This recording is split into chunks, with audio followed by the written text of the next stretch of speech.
과거에 사람들이 존경하고 따랐던 인물은 세상을 원리와 형이상학으로 해석한 철학자들이 많았습니다. 그래서 나는 누구누구의 제자다, 이 말을 매우 자랑스럽게 여겼습니다. 하지만 요즘은 실제적인 도움과 유용한 지식을 알려주는 정보 전달자를 선호합니다. 복잡한 이론이나 원리를 가지고 설명하는 사람 인기 없습니다. 나에게 쓸모있는 지식, 내게 유용한 정보를 주는 사람을 따릅니다. 그래서 표현을 나는 누구누구의 팔로워다, 이런 표현을 즐겨 사용합니다. 확실히 이론의 시대에서 적용의 시대로 바뀌었습니다. 그런데 어떤 내용을 적용할 때 그 내용이 내 인생에 중요하면 중요할수록 근원적인 가치가 있어야 합니다. 그렇지 않으면 뿌리 없는 나무와 같습니다. 겉으로 볼 때는 되게 좋아 보이는데 가짜입니다. 플라스틱 조형물입니다. 그것을 열심히 키웠다가는 난처합니다. 내게 필요한 지식, 내가 적용하는 내용들은 삶에 어떤 의미를 주는지, 내 삶에 어떤 소망을 주는지가 명확해야 합니다. 그렇지 않으면 아무도 책임지지 않는 결과를 내가 고스란히 맞아야 합니다. 그런 의미에서 기독교 신앙은 개인이나 사회, 국가에 적용할 최고의 진리입니다. 더 이상의 진리는 없습니다. 기독교 신앙을 붙잡고 사는 사람이나 사회는 절대 잘못되지를 않습니다. 예를 들어 기독교 사상가였던 프란시스 셰퍼가 그러면 우리는 어떻게 살 것인가? 라는 명저, 아주 유익한 책을 썼습니다. 이 글은 그리스도인뿐만 아니라 일반 사람들도 삶을 어떤 방향으로 살아가야 할지 구체적인 내용을 제시해 주었습니다. 가장 중요한 전제, 그리고 단어가 그러면입니다. 그러면은 예수 그리스도께서 우리를 위해서 죽으시고 우리를 구원하셨다면, 예수 그리스도 안에서 인간이 영혼의 자유를 얻었다면 이것의 약자입니다. 그는 서양 문명이 기독교 신앙 위에서 세워졌기에 발전할 수 있었고 지금껏 오랜 세월 세상을 이끌어갈 수 있었다고 분석을 합니다. 하지만 작금의 서양 문명을 보니 기독교 신앙, 곧 성경적 가치를 다 잊어버리고 다소 엉뚱한 방향으로 계속 흘러가는 것을 확인하게 됩니다. 일상에서 아무렇지도 않게 일어나는 폭력들, 사람들 마음 깊은 곳에 들어가 있는 회의주의, 부자와 가난이 마치 한 사람의 인생의 전부인 것처럼 말하는 물질 만능주의가 사람들을 뒤덮고 있는 것을 보게 되었습니다. 이에 그는 기독교 신앙인 뿐만 아니라 사람이 신앙적 가치, 곧 성경적 가치를 잃어버리면 그 개인과 사회는 절대 소망도 발전도 있을 수 없다고 다양한 역사적 사실을 근거로 설명해주고 있습니다. 그의 글을 읽으면 기독교 신앙대로 살아야 되는구나, 마음속에 확 와닿습니다. 실제로 성경적 가치는 개인과 사회를 건실하게 세우는 아주 중요한 근본이 됩니다. 예를 들어서 우리 사회에서 자주 가정의 중요함을 일깨우는 캠페인을 하고 있습니다. 그리고 가정이 중요한 이유로 가정이 든든히 서야 경제적 손실을 줄일 수 있다. 가정이 굳건히 세워져야 한 개인의 삶이 흔들리지 않을 수가 있다. 가정이 편해야 직장 생활이 어렵지 않다. 가정을 중요시 여기는 정치 지도자, 정당이 국민들의 지지, 곧 표를 받는다. 이런저런 이유를 대면서 가정의 중요성을 강조합니다. 틀린 이유 하나도 없습니다. 그런데 뭐가 많이 부족합니다. 가정의 중요성이 정치, 경제적인 이유로 또는 개인의 욕구를 만족시킨다는 이유로 중요하다고 얘기하면 정말 이상합니다. 그래서 이렇게 이야기를 하면 저는 혼자 사는 게 편한데요. 저는 혼자 사는 게 경제적으로 유리합니다. 이렇게 말하는 사람들한테는 아무 캠페인이 소용이 없습니다. 정말 가정이 좋다 그러면, 중요하다 그러면 누구에게나 적용이 돼야죠. 나는 싫다 그러고 저 사람한테는 좋다 그러고 그러면 가정이 중요하다고 얘기할 수는 없는 겁니다. 더욱이 이런 캠페인을 기준으로 좋은 가정은 마음 없이 부모에게 말 잘 듣는 자녀, 공부만 잘하는 자녀가 있는 가정입니다. 큰 소리 치지 않는 부모, 경제력이 있는 부모가 있는 가정이 좋은 가정입니다. 그런데 곰곰이 생각해보면 이런 가정은 좋은 가정이 아니라 여건이 괜찮은 사람들이 모여 사는 집일 뿐입니다. 한마디로 조용한 동거인들입니다. 부모가 큰 소리 치지 않아도요, 죽는 자녀들 되게 많습니다. 공부 잘하는 자녀가 있어도 그 가정 불행한 가정 되게 많습니다.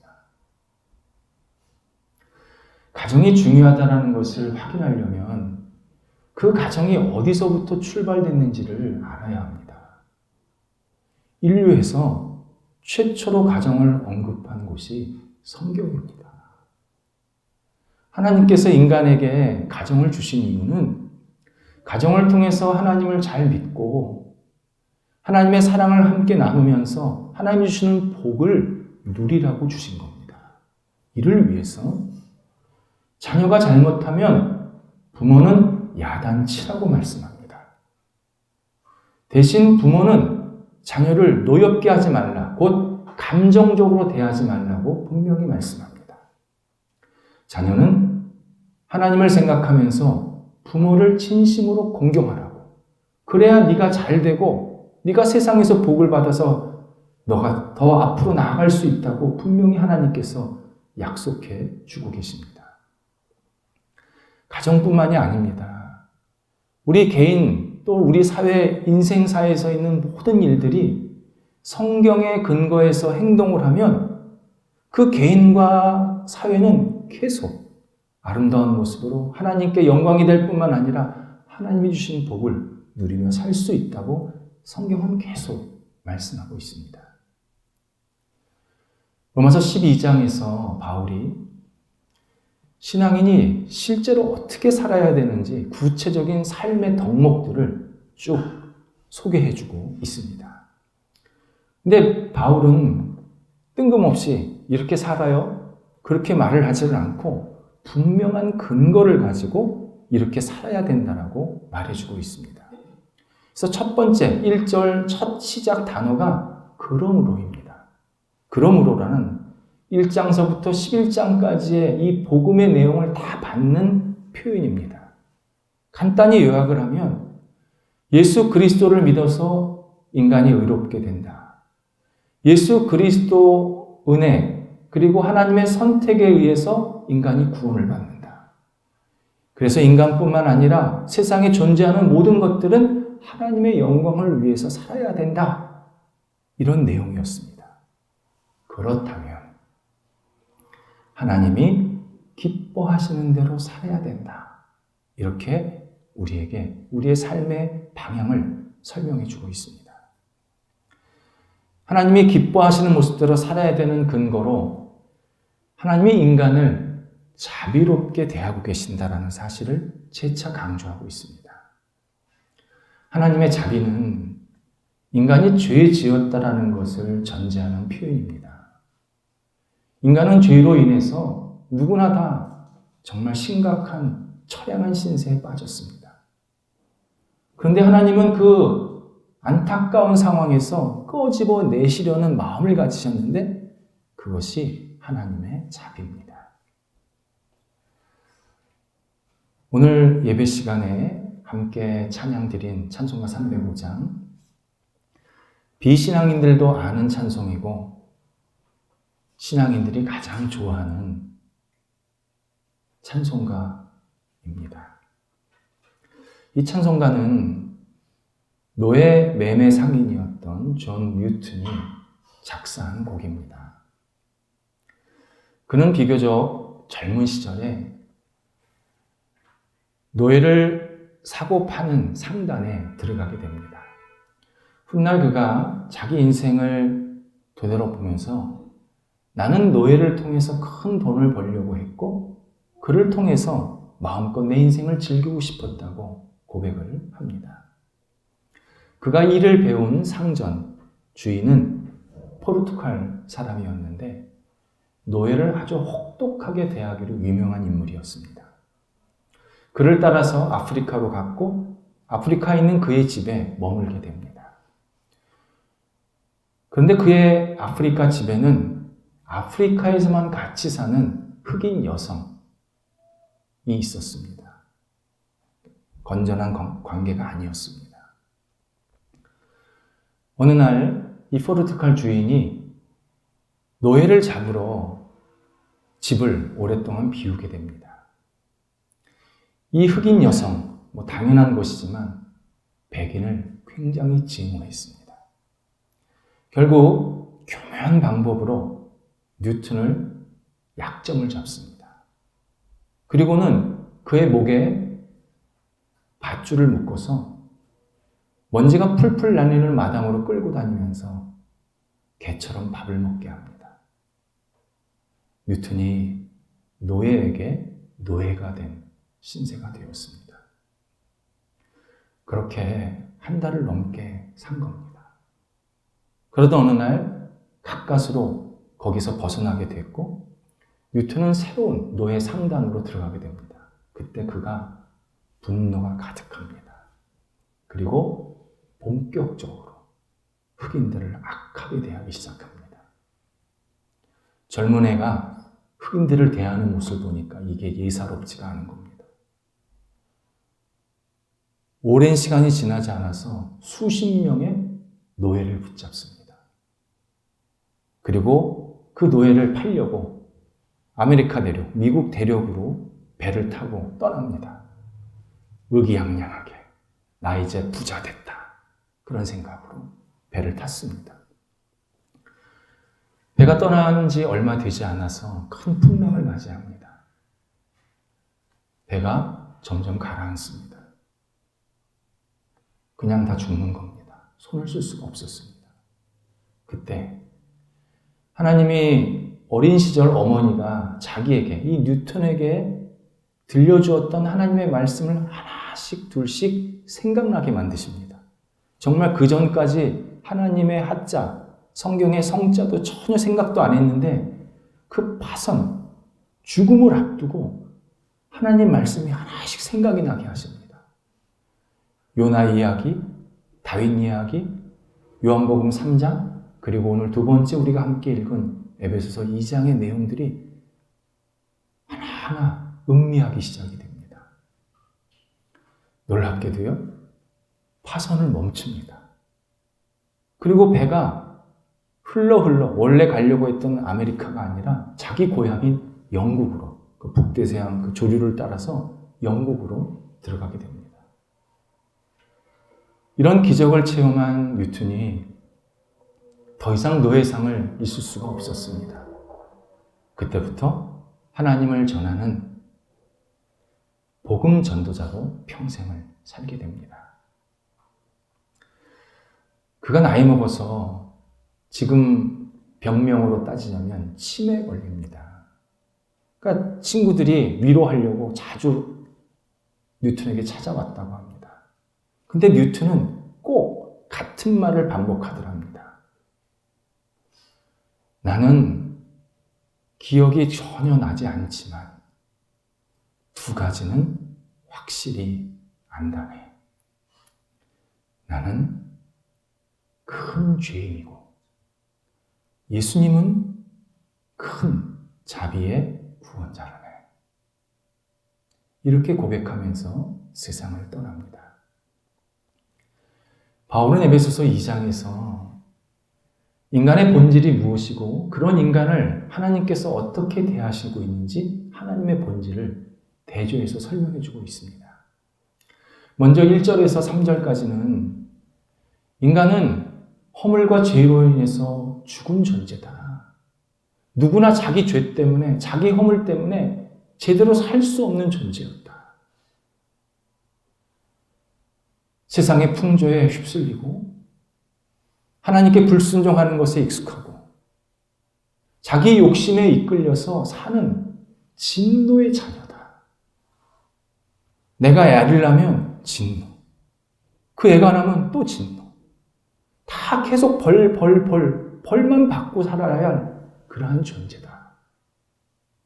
그런데 하나님께서 4절에서 7절에서 우리에게 자비를 베푸셨는데 예수 그리스도를 통해서 우리를 죄를 용서하시고 예수 그리스도를 통해서 다시 살아나게 하시고 예수 그리스도 은혜 안에서 평생을 살아갈 수 있도록 길을 열어주셨다. 이것이 긍휼이 풍성하신 곧 자비가 넘치시는 하나님의 본질이다.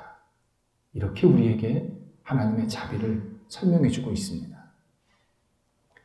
하나님의 자비는 죄라는 큰 비에 맞아서 벌벌 떨고 있는 우리를 따뜻한 햇빛과 훈훈한 바람으로 영혼을 말려주시고 다시 건강하게 회복하게 만드시는 하나님의 능력입니다.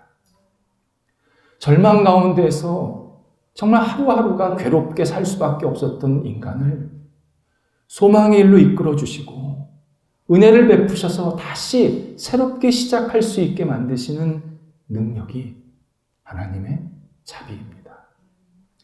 이 하나님의 자비를 받았기에 우리는 하나님이 기뻐하시는 모습대로 살아야 한다. 그리고 그 구체적인 방법으로 제물이 되어야 한다. 바울이 전해주고 있습니다. 바울 이전의 제사, 곧 하나님께 예배는 제사장, 지금 말하면 목회자가 전담해서 드렸습니다. 일반 예배자가 자신의 죄를 용서받기 위해서 동물 제물을 가지고 오면 제사장은 그 제물을 받아서 죽이고 피는 바닥에 뿌리고 살은 불을 태워서 하나님께 경배했습니다. 이 모든 과정이 인간이 죄를 용서받는 과정을 상징하는 그러한 순서였습니다. 분명히 제사장과 제물은 별개의 실체입니다. 그런데 바울은 신앙인은 하나님께 스스로 제물이 되어야 하고 하나님께 예배를 드리는 예배자가 되어야 한다. 제사장과 제물에 분리가 없습니다. 하나입니다. 내가 드리는 예배와 나 자신이 하나가 되어야 된다는 것입니다. 예배는 목회자가 준비하고 목회자가 모든 것을 다 하는 일이 아닙니다. 여기 함께 모여서 계신 분, 저 모두가 하나님께 예배로 드리는 제물이 되는 것이고 제사장으로 드려지는 일입니다. 맡겨진 역할만 다를 뿐입니다. 저는 잠시 서 있는 것이고 회중은 잠시 앉아 계신 겁니다. 목회자가 뭐 하나 관찰하고 구경하는 시간이 예배가 아닙니다. 예배를 본다라는 표현, 그래서 옳지 않다는 겁니다. 예배는 나 자신을 드리는 일이고 시간입니다.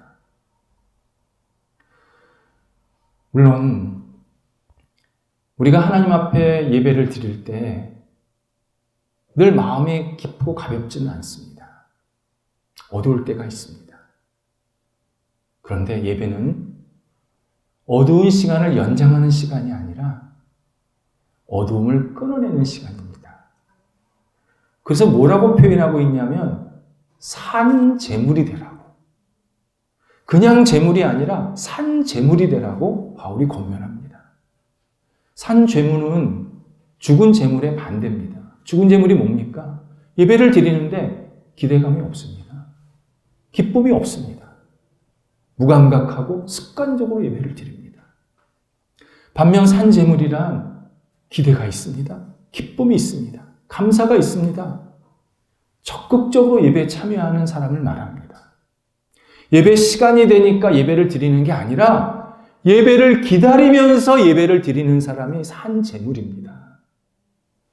그렇게 산 제물로 하나님께 예배하는 사람을 뭐라고 표현하고 있냐면 영적 예배라고 표현하고 있습니다. 영적 예배는 원래 뜻이 합당한 예배라는 뜻입니다. 그러니까 내 영으로 예배를 드린다는 표현이 아니라 합당한 예배를 드린다는 겁니다. 합당한 예배라는 것은 내 몸과 영, 혼, 내 삶, 나 존재가 한 군데 있는 겁니다. 예배를 드리면서 몸은 여기 있는데 마음은 딴 생각. 그리고 계속 하나님 생각이 아니라 또는 하나님께 집중하는 게 아니라 예배 시간 이후의 시간들 생각하는 거. 누구 만날 거, 어디 갈 거. 막 생각이 분산되어 있는 것이 합당치 않은 예배입니다. 합당한 예배란 나 자신이 이곳에 있고 내 인격이 여기 있고 내 삶이 여기 있고 내 영혼이 여기 있는 예배가 합당한 예배입니다. 우리는 삶 속에서 계속 합당한 예배자로 살아야 합니다. 합당한 예배자로 살 때 바울이 너희 몸을 드리라고 표현합니다. 그냥 내 일부 시간, 내 일부 어떤 물질 이런 걸 드리는 게 아니라 나 존재 자체를 내 몸을 다 드리라는 겁니다. 그게 합당한 예배입니다. 일상에서 우리가 합당한 예배를 드릴 때 제일 중요한 통로가 입입니다. 입은요, 내 속에 있는 것, 내 생각, 내 성품이 그대로 나오는 통로입니다. 그래서 야고보 사도는 야고보서 5장에서 입은 사람에게 불과 같다 표현합니다. 불은 큰 숲도 한순간에 태워버리는 위험한 도구이기도 하지만 날 음식을 맛있는 음식으로 만드는 유익한 도구도 됩니다.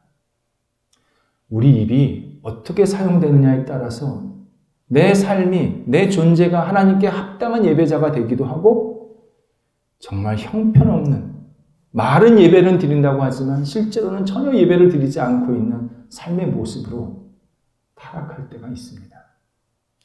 그래서 우리가 입을 가장 잘 사용하는 방법이 찬양을 자주 드리셔야 합니다. 기쁠 때는 기쁜 찬양 드리시고 좀 힘들고 어려울 때는 또 힘들고 어려운 찬양이 어려울 때 드리는 찬양들이 있으니까 그런 찬양을 정말 우리가 계속 생활 속에서 그냥 입을 열 때마다 드려야 합니다. 참 감사한 것은 요즘에 찬양 드릴 수 있는 방법이 굉장히 많아졌습니다. 그러니까 내가 찬양을 몰라도 찬양을 계속 들을 수도 있고 따라도 할 수 있는 방법이 굉장히 많아졌습니다. 옛날에는 카세트 테이프나 라디오나 들어서 가능했는데 요즘에는 그 방법들이 너무 다양해졌습니다. 듣다 보면 따라하게 되고 따라하게 되면 내 영혼이 밝아지면서 내가 지금 산 제물로 하나님을 영화롭게 합당하게 예배하고 있구나 깨닫고 고백하게 됩니다. 예수님께서 우리가 합당한 예배자가 되게 하기 위해서 우리를 위해서 하신 일이 있습니다. 고린도전서 6장 19절 20절에서 예수님께서 내 인생, 나를 값주고 사셨습니다. 그리고 그 값이 액수가 얼마인지 구체적으로 베드로전서 1장 19절에 나옵니다. 보배로운 그리스도의 피로 사셨습니다. 예수님은 세상의 값어치로는 환산할 수 없는 무한한 가치의 당신의 생명으로 우리의 생명, 우리의 삶을 사셨습니다. 예수님은 이 땅에 복잡하고 지저분한 시장 한가운데 오신 겁니다. 이 땅의 시장은요, 수많은 사람들이 자기가 원하는 것을 얻기 위해서 자기의 영혼도 파는 시장입니다. 남을 속이고 남을 짓밟고 도덕이나 양심은 찾아볼 수 없는 아주 냉혹하고 더러운 시장입니다.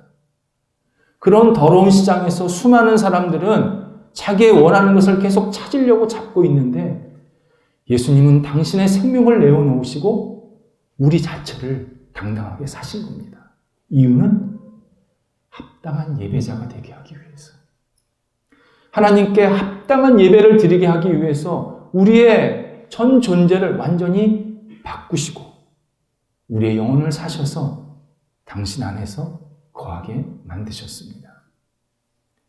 이 사실을 깊이 깨달으면 우리는 세상 사람들이 사는 것처럼, 하나님을 모르는 사람들이 사는 것처럼 그냥 내가 원하는 거 찾으려고 계속 졸졸졸 쫓아다니고 거기에 목매고 그런 인생이 아니라 하나님을 우선으로 하고 예수 그리스도를 섬기고 예배하고 찬양하는 합당한 예배자로 살아갈 수 있게 만드십니다. 꼭 기억해야 합니다.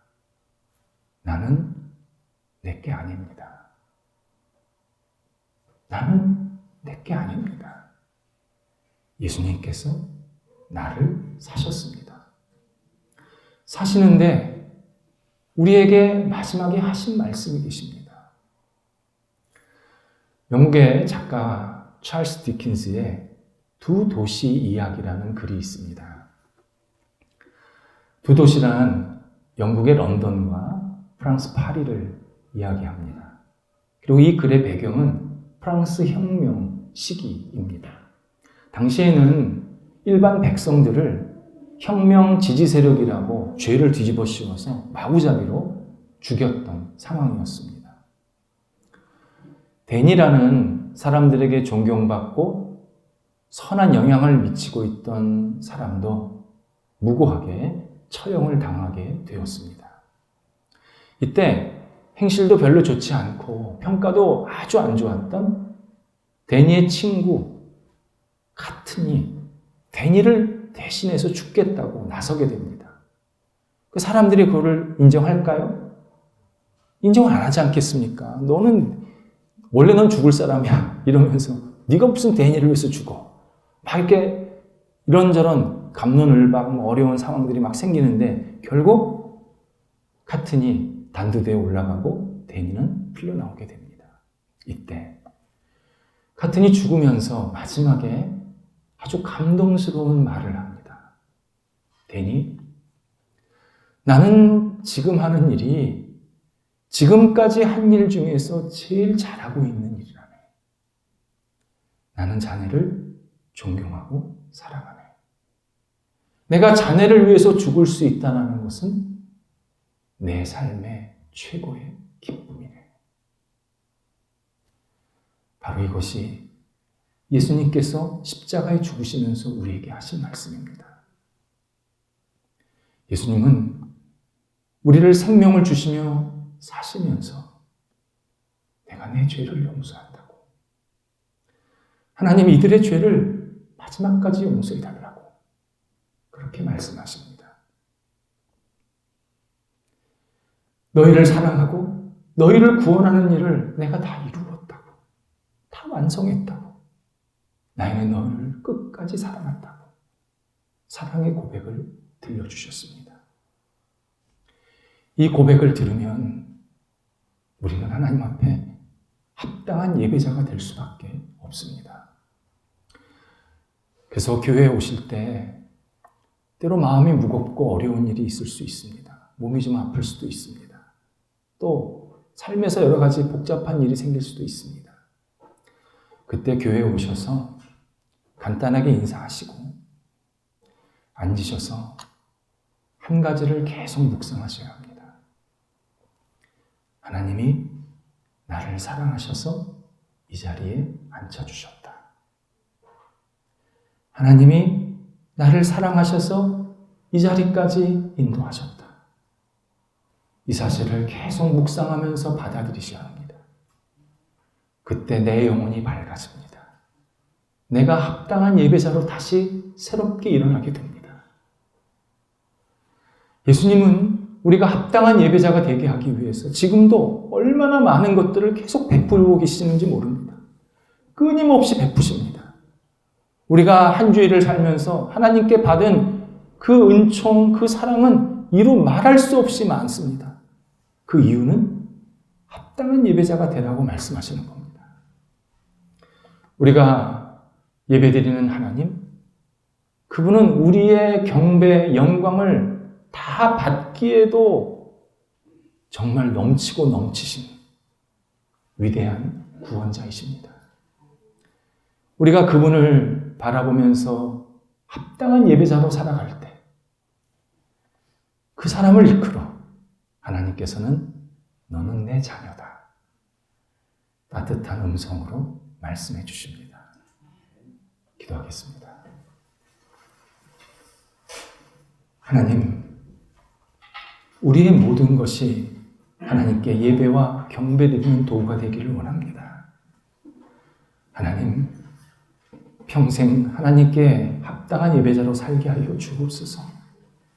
저희들에게 주신 생명, 은혜, 사랑, 모든 것들이 하나님을 높이고 하나님을 드러내는 거룩한 예배자로 살아가는 통로가 되도록 인도하여 주옵소서.